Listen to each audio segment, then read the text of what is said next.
Hop Nation. I'm so grateful to have you tuning in, and I hope you aren't keeping us a secret and telling your friends and family. And please continue to tune in and check out our website, Hop Performance, that's hopperformance.com, where we'll have other insights as well as downloadable materials and extras from our guests. Now let me tell you a bit about this week's guest. In an increasingly disrupted world, what's needed is something truly pivotal, game-changing. High performance is now the prerequisite not only for career professionals, it is becoming the new benchmark in all areas of life, and this is our new world. Harry Nichols is a certified master trainer of neuro-linguistic programming, a high-performance coach, master trainer of the NeuroChange method, master hypnotist, registered hypnotherapist, and is known as a master change facilitator. His career has spanned over 20 years working in the printing industry and studio and production manager roles, sales managing for charitable organizations, and over 25 years in the personal and professional development field. His current mission with Welter Nichols and Associates is to work with, develop, co-create, build, and maintain the high-performance success habits and behaviors clients want and deserve. Quote, "We help people communicate better with themselves so they can communicate better with others. When you can truly communicate better with yourself, the whole idea of achieving your goals has a clear pathway from which you can create." That's interesting, my friend. You know, I know you sent me the bio last night and I had something else written up. And, you know, for those that don't know the journey and tell us a bit of the founder story. Like, what has been this passion you've developed, you know, to bring out the best in others and, you know, change the world? How did that interest and passion get, you know, put on your heart? How did it manifest? That's a good question. And as I think about it, I just remember, as we're going to talk about me, I just remember actually as a kid, very young, you know, I've always been into sports. You know, since I popped out, I've just been into sports and I used to love it. And I do remember my first, the first thing I did is I was actually playing football. Well, you know, we're in Canada, so we can say soccer, but, you know, football. And I was in a game, must have been about 8 or 9 years old. And I scored 2 goals. And the feeling was just amazing. However, what I realized is that I had no idea of what happened. And at the end of the game, I got back into the changing rooms, you know, with the rest of the team, and I was literally shaking from fear. And so I've never shared this before. This is kind of interesting. So my sporting career as a young man was always around being fearful before, you know, I did many sports. Cricket was one of my favorites as well. And running, I was a good runner. And I actually did some boxing as well, which was fascinating for a young man. But I was always fearful before I started. And sometimes that would be the adrenaline that got me going to the point, and I was very, very successful. However, as I got older and I started to go into kind of higher level sports, you know, it would leave me in a place absolutely drained and mentally exhausted.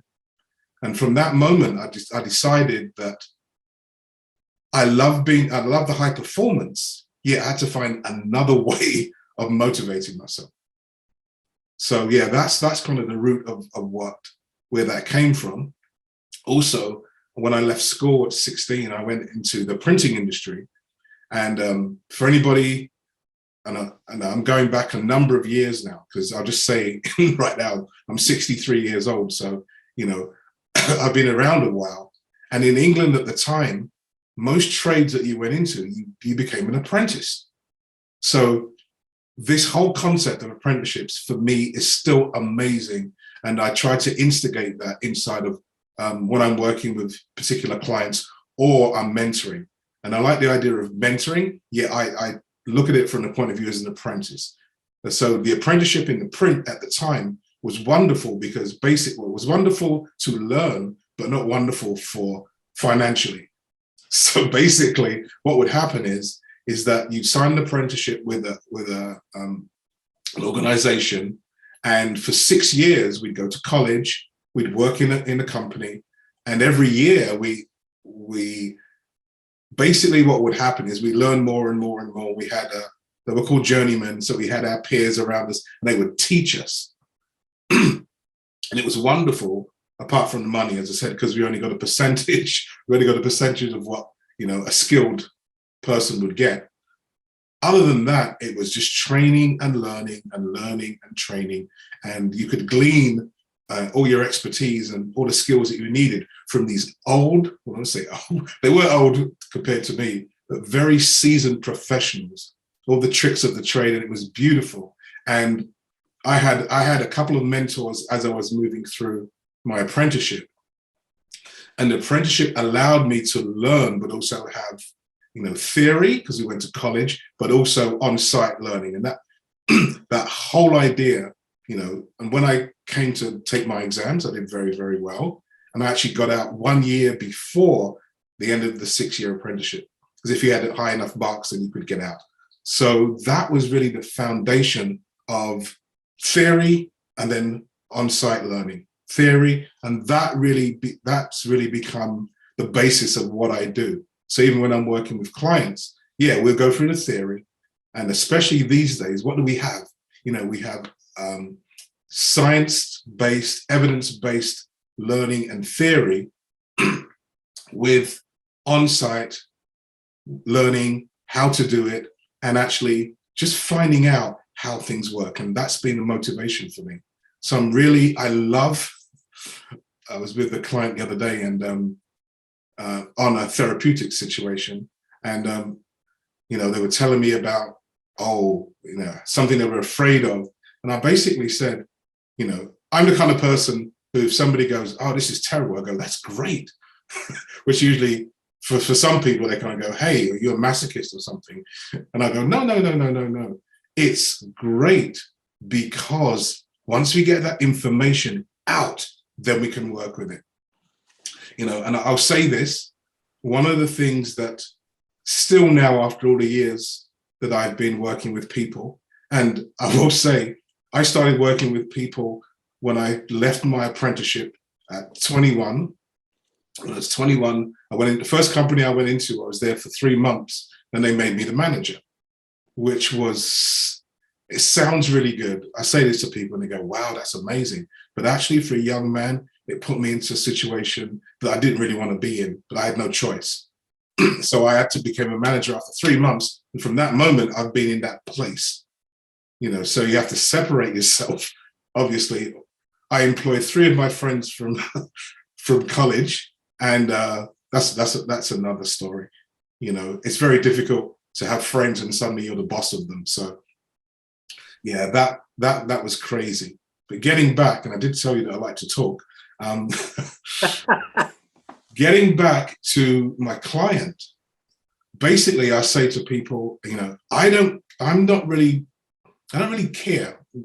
I'll put it this way. I don't really care what your issue or problem is. That's your issue. I just want to help you make the shift and change. And that's how I look at things. So it's about shifting and changing. And I think you have to, and I think we spoke about this before, one of the things about making shifts and changes is about, at some point, you have to look in the mirror. Yeah. When you look in the mirror, and we like to call it when you see reality looking back at you, then you have to make some decisions and you have to accept and own where you are. Yeah, that's great. I love that, Harry. And, you know, you talked about a few things that were foundational for you that I know are foundational in the work and the approach you take to the work you do, about that learning orientation, and you're always learning, you're always studying, and you're encouraging those that work with you to do that. And I think there's a lot of benefit that the research clearly says around that. And then the use of mentors and those more experienced to help, because in a way, we're all apprentices in life. Yes. Learning from multiple mentors and journeymen and women that we can all learn from their collective wisdom. I want to hone in on one thing here, because, and I'm going to come back to your last point a little later, but you said, with one of your clients, there was therapeutic work. And one of the points we connected on that led to us, working together and developing this new program together was work I'd heard through you that you were doing, where you were working with people who were extremely wealthy CEOs or business people that had what we can call a dirty little secret. And it was an addiction that the shareholders and a lot of times their families didn't know about, but they knew they needed to make that shift and change that you talked about.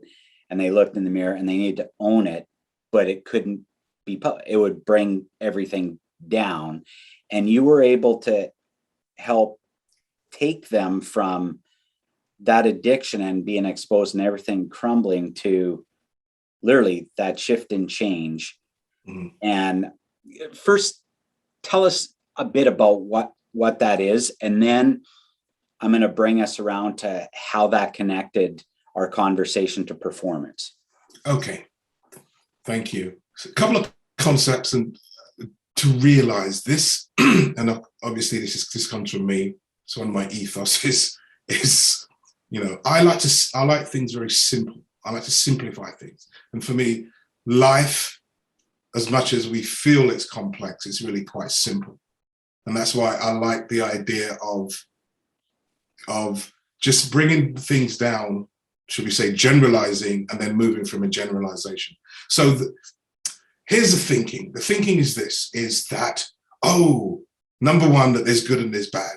Number one, I don't think that, and this comes from my years of doing NLP, which I'll say right now, I studied with Dr. Richard Bandler, one of the co-founders of NLP, and getting the apprenticeship thing back in. I was an apprentice to Richard, and I traveled with him for a number of years, and that was life-changing and life-enhancing. Getting that was like 5.5 years. Well, I don't really like to say how long it is. I just say a number of years because, I was around with him for quite a while. Life's really quite simple. It's going to be something for a bunch of our listeners that's going to be like, what? And then to say, there is no good or bad. Like, can you unwrap that and then, bring us back to, those clients that you were working with, it's kind of that therapeutic side of your practice. Okay.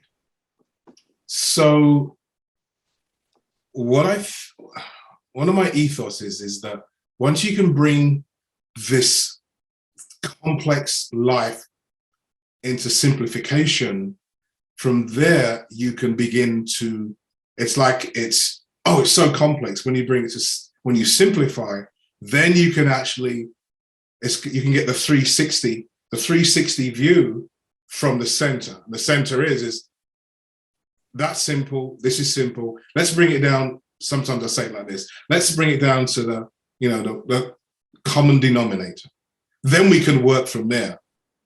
So that's why I say, if you have a task that you're doing, the best way to work it out is to simplify it, get it down to the simple steps, simple things that are actually combined inside of the issue or the problem, or whatever it is that you're doing. Break it down. Because it brings clarity and focus then. Absolutely. And so here's the thing, as you were saying that, one of the approaches we have is wherever you are, whatever you're doing, whatever the situation, the easiest thing to do is define where you are, what's happening. And once it's been defined and simplified, then we can go back out into the macro. Right. So you need to zoom in and then zoom out. Yeah. In other words, bring everything back to its components. And that sounds very technical. And yet we know as coaches already that bringing it back goes, and the classic, which I love, still use it, is the wheel of life. Because the wheel of life, that's what you're doing, simplifying it down and then making your determinations around each part of each stroke of the wheel, each segment. So, inside of my head and when I'm working with people, it's always there. You have to define where you are, because where you are today will be completely different from where you are in 7 days' time, even the next day. So, and what it does for the individual, for the group, whoever you're working with, it basically brings things back into the moment. Because you know as well as I do that, all of us, to find over the years, to find actual people who spend their time or the majority of their time in a moment is one of the most amazing processes that you can do. And we're all doing it. Things sometimes.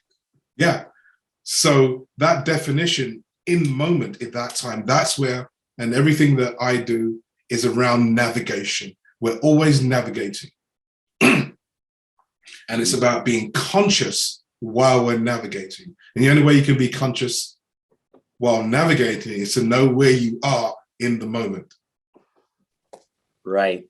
Yeah. And that makes total sense. And I know, that piece on the there is no good or bad. It's all useful is something. Yeah, that's so when we break it down, because what happens is people then get caught up just judging and not focusing on, okay, this is just the situation. This is just a current state. What we need to focus in on is what's this future state that we're wanting to move into, or, the state that we're moving away from and into, the desired state, and not focus on stuff that's there and the judging. It's just what it is.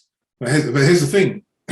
I'll say, people go, judging is bad. I'm like, well, hold on, wait a minute. Without judgment, we're not humans. It's part of our makeup. We judge. We have to judge. The thing is, what we tend to do is we go, judging is bad.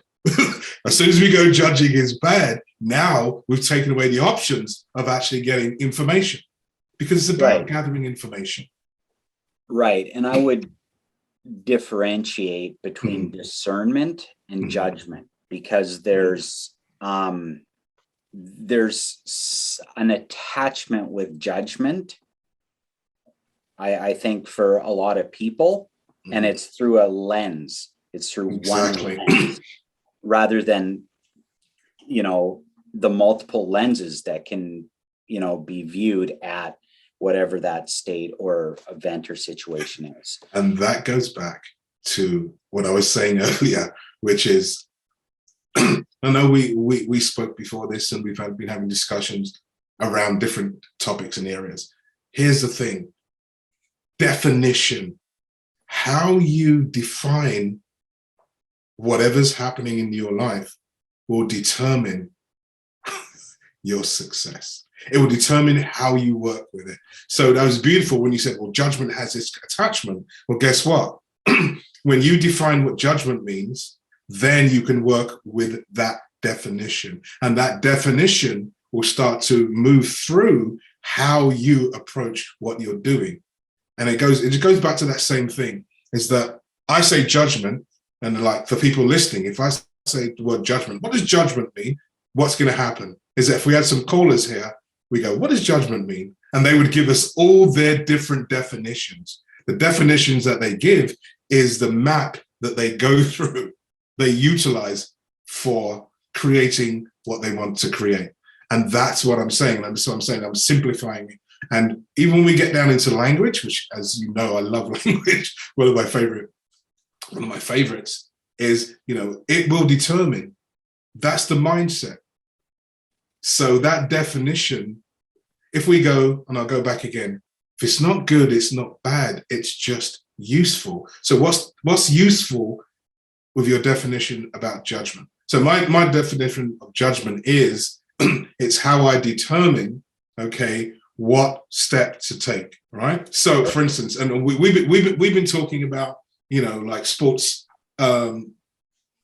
performance for sports, okay? Right. So performance in sports, let's face it, if we think about determine a step to take, if I'm a basketball player and I get the ball, right, even though I'm actually moving at a different pace and speed, basically I have to make a judgment about who gets it, what I'm going to do it. And that's how I think about judgment. As soon as we go, judgment means I'm talking about other people, then that's what you're going to utilize it through. That's your map of the world, and that's how you're going to, that's how you're going to present yourself in the world. So I'll go back and say that definition, once you have the definition, and here's the cool thing, the definition is down to you. We've spoken about beliefs, but remember that beliefs are a construct. Right. Once we construct a belief that will take us to where we want to go, guess what? We're ready to rock and roll. Absolutely. And that then ties to the mental maps that you alluded to. And when we first connected and said, what you're doing over in that space where you help people move from addiction to who are high performers, addiction, and overcome that, and then to never feel like it's disconnected. It's like that map of what it was and those triggers are no longer there. And I said, well, if you can get that sort of profound change that is, we know, extremely hard in the stats, right? Data is data, and it doesn't look good in terms of all the traditional math. You were able to do something in an area that changed people's lives and literally rewired their thinking about themselves and the world and what would have triggered them before. And we started talking about this idea of, well, if the thing that people do or take, whether it's a supplement or performance enhancing drugs, is there a different way to create the state that they desire to get this other thing? And that intrigued me, because you're hearing lots of things around performance enhancing drugs or other things that can positively, improve performance. And I said, well, if you have people who are there, how much more if you took people who are already high performing, already highly intrinsically motivated to go, are regulated, so they have to do things a certain way, or their career, their life could be upended if that came out, and it would. Like, it's a matter of time, in elite level and professional sports. If you're doing some of that stuff, it will expose itself at some point because they're tested. So around performance, how do you get these mental maps with people who are already performing to go to that next level, what we call that unstoppable force, and this propulsion system, if you want to talk to that? Okay. Okay. I think one of the things, one of the things to, once again, perception, I say perception is deception. Okay. All right. Depending on how you think. Here's the thing. Addiction. We have this judgment about addiction, and it goes back to that same thing. It's good and it's bad. Now, how about a thought shift? Very simple thought shift. It's not that addictions are good or they're bad. We're all addicted. We're all addicted. And neurologically, what happens when you're addicted is, when we're all addicted, is that our neurology drives us into a certain behavior or state, and it's propelled. Most of the time when we talk about, oh, this person's addicted to cocaine. Well, guess what? What it is, it's what the actual drug does when it interacts with our own neurology. Right. Okay, but here's the thing. So people go, oh my God, cocaine gets you high and it replicates what's happening inside of your body. We can go into neuroscience. But here's the thing. So let's take somebody who, we're in a culture and a society where we have the planetary culture that we tend to worship. we worship other human beings depending on what they've achieved, So think about this worshiping, and we worship somebody who's amazing. They write books, they're a novelist, they have all these novels, they're amazing, they're wonderful. If you sat down and spoke with this person, what will you find? You'll find out that they are, quote unquote, addicted to writing. If you went inside their neurology with somebody who's addicted to cocaine, it's the same process that's happening. Okay, so that shift into see, if you think about it, if addiction isn't good or it's bad, what's useful about that? So think about it.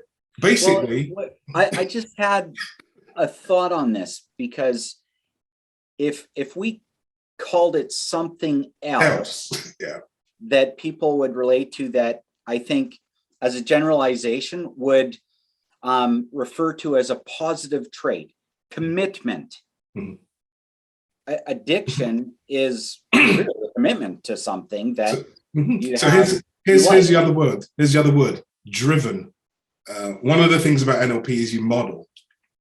I don't want to go into what modeling is, but most people know what modeling is. Well, I realized that I started modeling when I was a kid. So I modeled all the guys around me who really got the best results, and all the way through, that's what I've been doing. And I have a propensity to go, hey, what is it that you're doing that gets you what you want? And when people say they're driven, I go, how are you driven? And what we do is we can model, we can find out what they do. Okay. And the beautiful thing now is that now that we have the science that actually backs up what we've been doing for years, okay, that's the thing. So now what can happen is that, the old thing where they go, okay, let's put some electrodes on your head, we'll put them there, and then, imagine that you're skiing. I've worked with a number of skiers, which is fantastic. of people I've worked in the sports arena, skiers are fantastic, and snowboarders as well, especially because we're here in Vancouver and we have Whistler not too far away. And, remember, imagination is key. Okay. And I got something to say, and I wrote it down last night. It's so cool. And it's the movies in my mind, it's the stories in my head, and the thoughts that I'm feeling. Okay. And I want to cite that because I have a good friend that I work with. And it's a book that he's writing, and we've been kind of collaborating on that as well. And it's really cool. And so what I'm really saying is that when we're driven neurologically, it depends on where our mind and our focus goes. Absolutely. You know? So we've talked about this propulsion system. Part of it is knowing where the focus is and then driving towards that. And, we've been doing stuff like this with individuals, but then being able to do that on a group level where the Oh, entire group is doing it, because it's not if there's 4 people, it's not a 1 + 1 + 1 + 1 = 4. There's a synergy where the sum of the parts is so much greater than the whole, and then it uplifts everybody, and it's that much more unstoppable. And it's and I think people realize I can get quite granular, but that's the basis. So yeah, and what do we call it? We call it, it's group dynamics. Okay, yeah. The group dynamic Or the team group spirit. Yeah, team spirit. All of those things. It's based on the fact that when we get more than one human being together, we create. I would say we create. Well, actually, we create a force. We create a unstoppable force.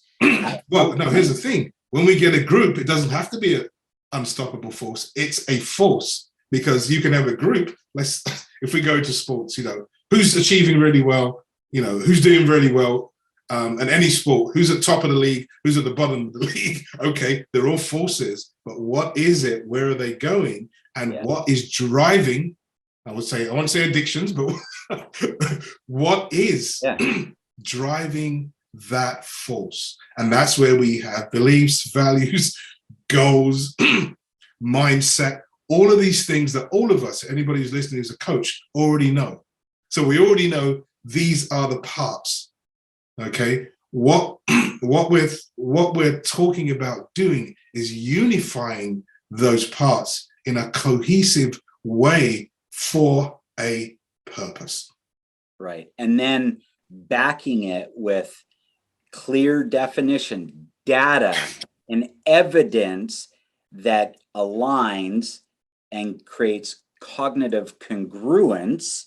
So they actually believe it as they're doing it and in advance, and they can see what's going on, and connecting all the things that are typically not, correlated to each other. Either individuals and teams aren't thinking about, they might be doing these different things, but they aren't looking at it holistically.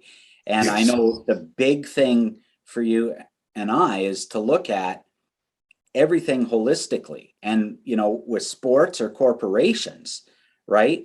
Performance helps drive, the financials, market share, licensing, sponsorships, all of that. And then that gives more revenue and opportunities to invest in the development and the performance, which then it's not even a circle, it's a spiral, and it gets bigger and bigger and better and more impactful. It's, getting ROI, which is the return on investment, but that ROI is creating the ripple of impact, and that keeps growing. If we think of a ripple in water, it continues to grow. It goes out, so many more. You drop a pebble in the water, and what happens? It keeps on going and going, and it won't stop until it reaches a barrier.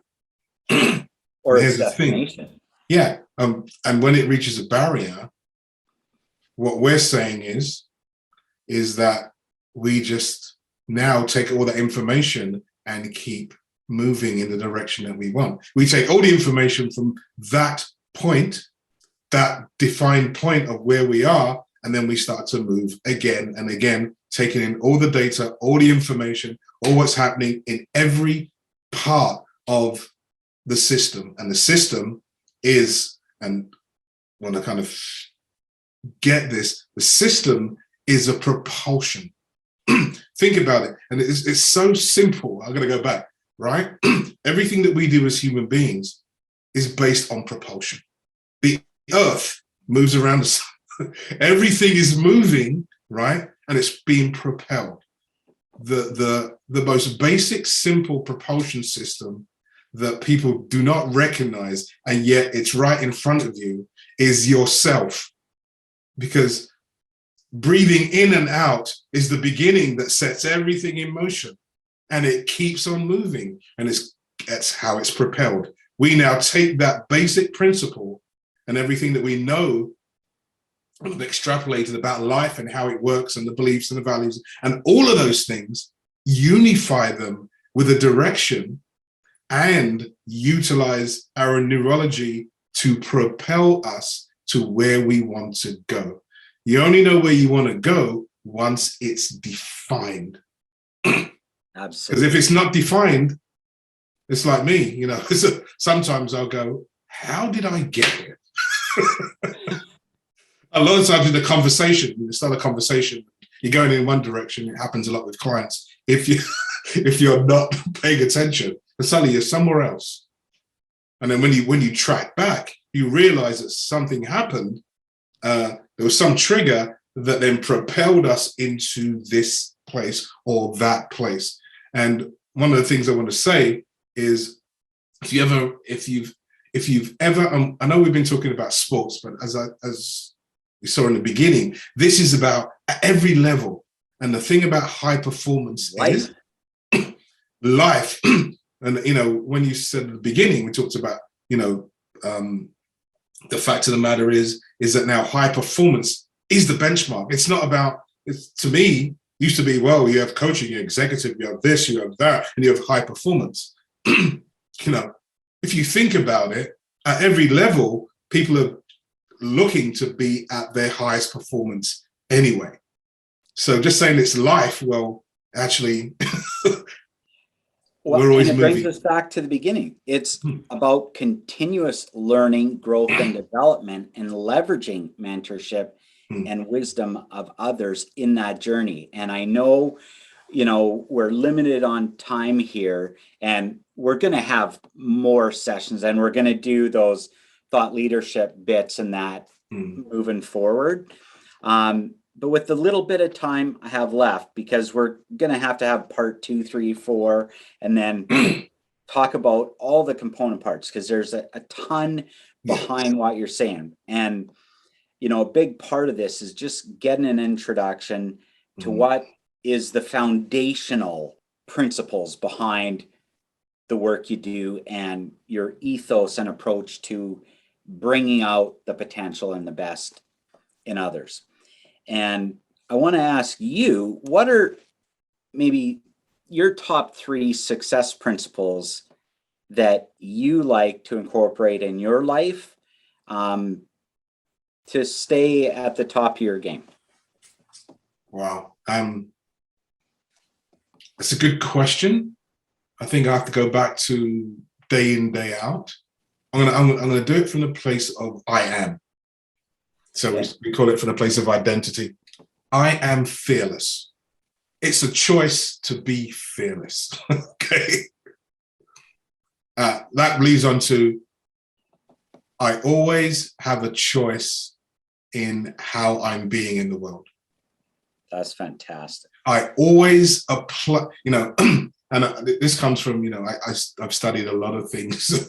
Some of them will are not relevant here. But one of the things is that there's something called the 4 agreements.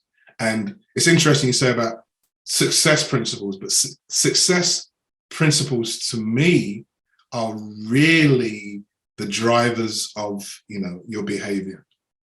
So from the 4 principles, excuse me, that's the 3 principles, which is another whole thing together. We want to go to those principles.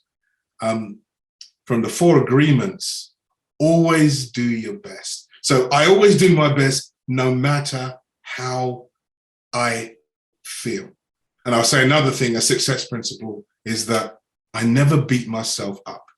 Oh, I should say never beat yourself up. Always do your best. Like, always do your best. I always do my best under any circumstance. And if I do my best under any circumstances, then why would I ever beat myself up? Because I did the best in that situation.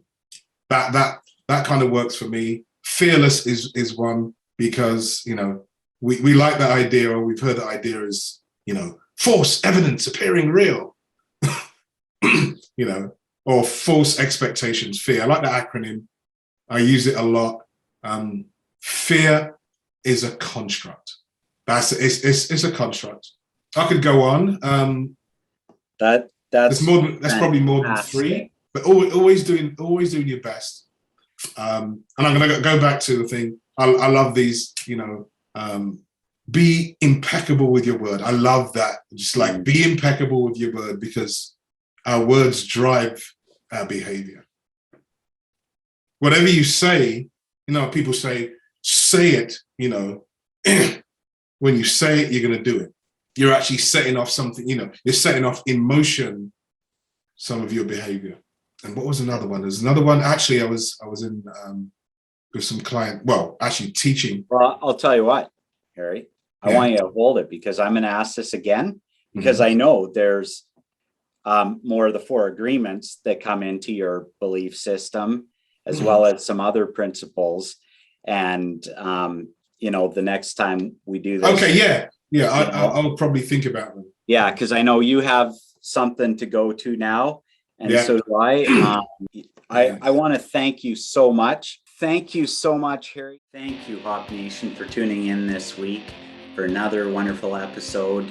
And if you haven't already, again, please subscribe to our YouTube channel, like us, and share with friends. And we look forward to seeing you next week. Thank you.